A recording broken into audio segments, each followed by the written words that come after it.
Donc là, de la viande hachée végétarienne, des filets de poulet végétariens et des nuggets végétariens, donc qui ne contiennent pas de viande. Et les steaks de soja. Et le steak de soja.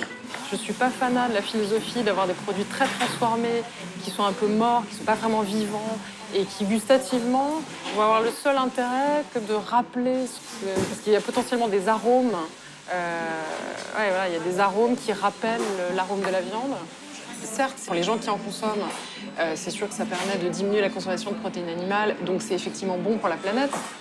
Après, il y a peut-être un juste équilibre à trouver entre l'impact qu'on peut avoir sur la planète et l'impact qu'on peut avoir pour nous, pour notre propre santé, et le plaisir qu'on peut éprouver à manger, parce qu'on mange quand même 3 fois par jour, ou 3 ou 4 fois par jour.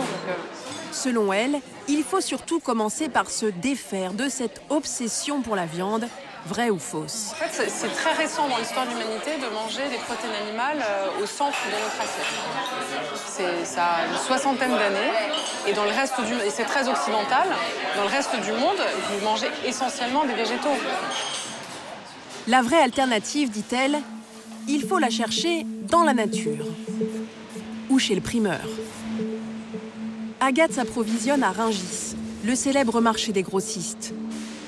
Le bio y connaît un tel succès qu'il y aura bientôt son pavillon réservé sur 6000 mètres carrés.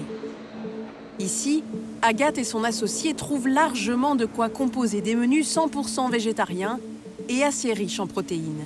Alex, t'as vu les petits poivrons noirs? J'en ai vu tout à l'heure, ouais. C'est super beau, attends, c'est hyper beau. Magnifique. Il y a plus de légumes qu'on ne croit. Ben ouais, c'est ça qui est génial avec la cuisine végétale, c'est qu'on peut vraiment, il y a une quantité de couleurs, quantité de goûts, d'arômes, c'est incroyable. Voilà, le fameux kale, il est très très beau. Ça c'est du kale, c'est le chou kale, en fait c'est du chou vert frisé, qui n'est pas paumé, donc qui est en tige. Et en fait, avec le kale, vous pouvez avoir un accès à énormément de nutriments, de minéraux. Donc c'est plein de fer, c'est plein de calcium, c'est plein de vitamine C, c'est plein d'antioxydants. Donc c'est vrai que ça fait partie des quelques produits qui sont un peu la panacée, notamment pour les gens qui mangent végétalien, parce que vous avez accès en un légume, une quantité de micronutriments et de macronutriments qui est super intéressante. Ces plantes et légumes très riches en nutriments, que l'on appelle les super-aliments, la nature en regorge.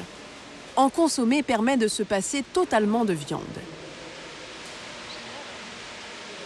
Si on prend des produits animaux, ça doit être juste la cerise sur le gâteau. Et de toute façon, c'est un tel coût économique, écologique.